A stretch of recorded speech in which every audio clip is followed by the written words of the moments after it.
Ladies and gentlemen, welcome back to another Fallout 76 video on the channel. Last week I uploaded a video showing some of the data mined 4-star legendaries that were found in the files, but now there's actually been a new list that's been found and edited and updated, and this was shared with me by Jeff over in the Discord. And yeah, so shout out to Jeff and thank you for sending me that, mate. I appreciate it. Now, what is on the list for the 4-star legendaries? Let's take a look. But before we do, make sure to hit the like button, support the channel, and of course don't forget to subscribe if you're new. So these are all split into 4 different categories. We have melee weapons, ranged weapons, armor, and power armor. Now to start off with, we're going to do melee weapons, which has 7 different legendary effects which are coming in. Number 1 is accelerating, which temporarily increased attack speed after killing an enemy, plus 10% for 30 seconds. Blood healers, which is killing an enemy heals your teammates. Cheerleaders, killing an enemy restores your teammates' AP. Critical healers, landing critical hits restores your health, which is a pretty decent one to be fair. Especially if you're like, in fact I was going to say especially if you're bloody commando build, but it's melee, so never mind, ignore the fact that I just said that. Then after that there's heavy hitters. Power attacks have a 50% chance to cause an explosion. Then we've got scavengers, 60% chance to get extra components when you search containers and corpses. So that'll give you a ×2 bonus when you actually get like the extra components there. Then for the last one, we've got warmongers, which is a plus 150% damage on the next hit within 15 seconds of a kill, which is absolutely bloody mad when you think of it. It's kind of like adrenaline in a way, so absolutely awesome, that one. Very happy to see that one getting thrown in. Next on the list we've got the ranged weapons. These are ones that's really going to be kind of playing a thing for me as a commando build. And these ones we've got blood healers, which is killing an enemy heals your teammates. Bruisers, plus 15% damage and plus 25 damage resistance after bashing an enemy. Something that's not really ideal, that one, maybe for like daily ops. But other than that, you're not really bashing anyone. After that, we've got cheerleaders, which is killing an enemy restores your teammates' AP. Critical healers, landing critical hits restores your health. Like I said before, absolutely awesome for me as a commando build, constantly spamming that critical button. So it'll be very helpful in like the queen fights and stuff like that. Then after that, we've got headhunters, which is 0 ammo cost for 10 seconds after a headshot kill. That is absolutely insane. If you're doing like mobs in like Radiation Rumble and using VATs, that thing is just going to be insane. Like you're not even going to use any ammo. It's just, that thing's just mad. After that, we've got scavengers, which is a 60% chance to get extra components when you search containers or corpses, and then you get ×2 again. From what I've heard, that's going to be stuff like, I believe it's going to be like ammo and stuff, I swear I heard that somewhere.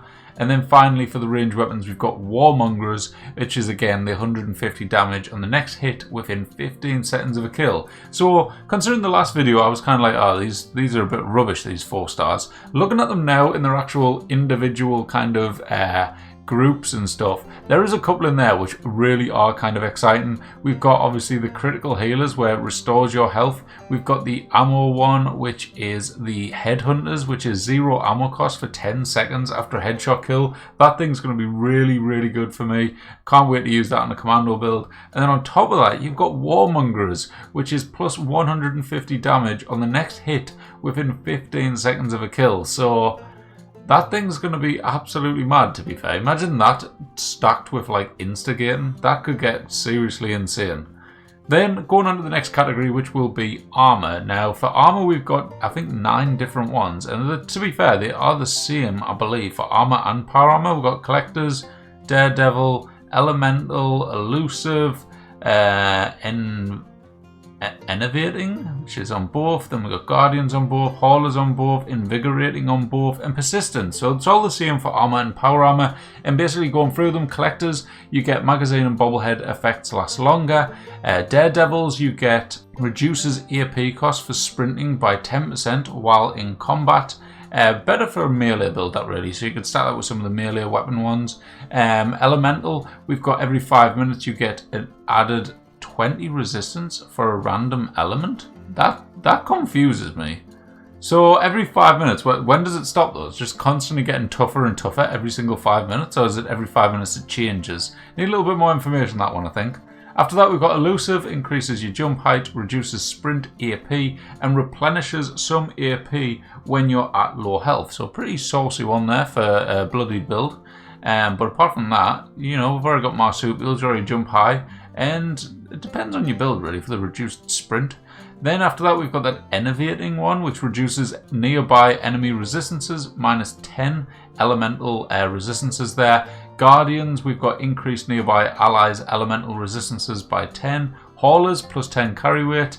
Invigorating, increased AP regeneration for self and teammates, which is a pretty good one to be fair. And Persistent, +15 action points. So you could, for me, being a bloodied commando build, I could have a little mix there. I could have a mix of Persistent and a mix of Invigorating. Now, if you're just an all-round player, you could go for the Haulers with the extra carry weight.